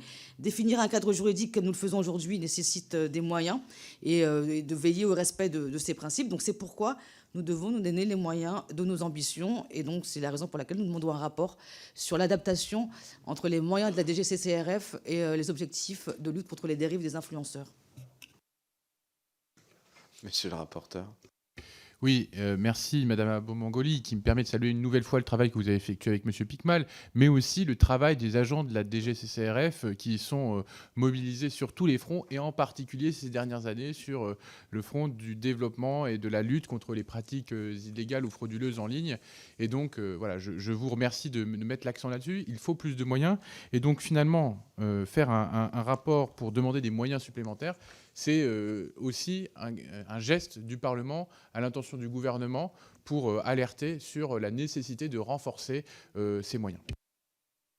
Bien, on est éclairé sur cette demande de rapport avec un avis favorable du rapporteur. Qui est pour? Qui est contre? Vous avez bien levé les mains, s'il vous plaît. Qui est pour cette demande de rapport? 1, 2, 3, 4, 5, ok. Qui est contre? 1, 2, 3, 4, 5. Oui, non, là, c'est pas adopté. C'est rejeté. Le CE5, toujours vous, Madame Abomangoli, à vous. Oui, alors c'est également une demande de rapport, en fait, afin d'interpeller le gouvernement sur la future application du règlement européen, et notamment le Digital Services Act. C'est un texte européen qui témoigne d'une réelle ambition de réguler à l'échelle du continent le champ du numérique. Son application nécessitera en revanche un dialogue constant et efficace avec les autres autorités européennes, notamment la Commission des médias irlandaise, où sont hébergées de nombreuses plateformes. Il prévoit également que chaque pays nomme des signaleurs de confiance dont les notifications seront examinées en priorité. Il s'agit là d'un véritable outil pour permettre un contrôle accru de l'activité des plateformes, puisqu'en fait, l'idée par cet amendement, c'est de mettre les plateformes dans le débat. Ce n'est pas suffisant dans cette PPL. Et donc, voilà, à ce titre, nous estimons que les associations nationales de consommateurs ont toute leur place dans ce dispositif. Nous souhaiterions savoir de quelle manière le gouvernement souhaite mettre en place ce DSA, et donc du coup quels seraient les critères définissant l'octroi du titre de signaleur de confiance. Monsieur le rapporteur. Oui, merci Monsieur le Président, Madame la députée. Donc il y a un projet de loi de transposition qui interviendra, et donc on aura aussi l'occasion d'en reparler en mars prochain, pour respecter à la fois le travail du Parlement, en l'occurrence, puisqu'il ne s'agit plus d'envoyer un signe au gouvernement, mais de respecter notre propre travail. J'émettrai un avis défavorable à cet amendement ou une demande de retrait, si vous souhaitez. Voilà. Est-ce que vous êtes convaincu, Non, mais en fait, pour une fois qu'on dit du bien de l'Union européenne, on ne va pas le retirer. Je crois que ce que disait le rapporteur, c'est qu'effectivement, et je confirme, il y a bien un projet de loi qui est en cours et qui devrait arriver au printemps sur le Digital Service Act et sur le Digital Market Act, et que notre commission, d'ailleurs, sera probablement saisie sur le sujet. Et donc, il y a un travail législatif qui arrive incessamment sous peu. Monsieur Vogetta, vous vouliez rajouter quelque chose? Oui, abonder dans votre sens, Monsieur le Président, Monsieur le rapporteur. Je vous rassure, il y aura un chapitre très important dans la loi commune, la PPL commune, sur le DSA, sur les plateformes. D'ici là, on aura eu le temps de travailler avec Bercy, qui aura l'occasion, au moment des travaux préliminaires, d'expliquer sa situation et la situation en particulier du futur projet de loi d'adaptation du DSA. Donc, effectivement, pour l'instant, c'est défavorable, a priori, mais en tout cas, moi, je voterai contre, mais on aura bien sûr l'occasion d'en reparler. Monsieur Botoal, vous souhaitiez ajouter un mot? Non, rappelez que le gouvernement s'est déjà très largement exprimé sur les sujets et ses intentions au travers du DSA et du DMA, et qu'on a même d'ailleurs pris une partie de ces textes pour les mettre dans notre droit, pour les adapter à notre droit, en avance de phase. Je pense à la PPL Cyber-N qui embarque des dispositifs qui étaient discutés dans le cadre du DSA. Je pense que là, un rapport est totalement pas utile à ce stade. Et comme par ailleurs, ça a été rappelé, il y a une partie de l'adaptation du DSA qui est au calendrier. Je pense qu'on aura là de beaux débats et les intentions du gouvernement seront connues à ce moment-là. Bien, je crois que nous sommes éclairés. Je vais donc le mettre aux voix avec un avis défavorable du rapporteur qui est pour, qui est contre. Il n'est pas adopté. Je mets aux voix la totalité donc, de cette proposition de loi qui vous est présentée aujourd'hui. Qui est pour? Qui est contre? Elle est adoptée. Il a été adopté à l'unanimité. J'en profite pour vous féliciter, monsieur le rapporteur, pour votre travail et féliciter aussi le caractère transpartisan de votre démarche. Vous pouvez l'applaudir, effectivement. Et vous dire que je suis totalement à votre disposition si vous souhaitez organiser dans le cadre de la commission éco des auditions sur ce sujet, puisque j'ai cru comprendre qu'au-delà de la niche socialiste, il y aura des travaux en mars sur le sujet. Donc travaillons tous ensemble sur ce beau sujet. Vous souhaitiez dire un mot, monsieur le rapporteur? Oui, je souhaitais remercier l'ensemble des collègues qui ont participé à cette commission dans un esprit positif, constructif et bienveillant. Et je trouve que ce moment de respiration nous fait tous collectivement du bien et permet aussi de mettre en valeur le rôle du Parlement comme un acte fort, parce que nous allons construire un cadre et nous y travaillerons donc dans les mois prochains. Et je vous donne rendez-vous jeudi prochain déjà en séance pour faire le bilan de cette commission.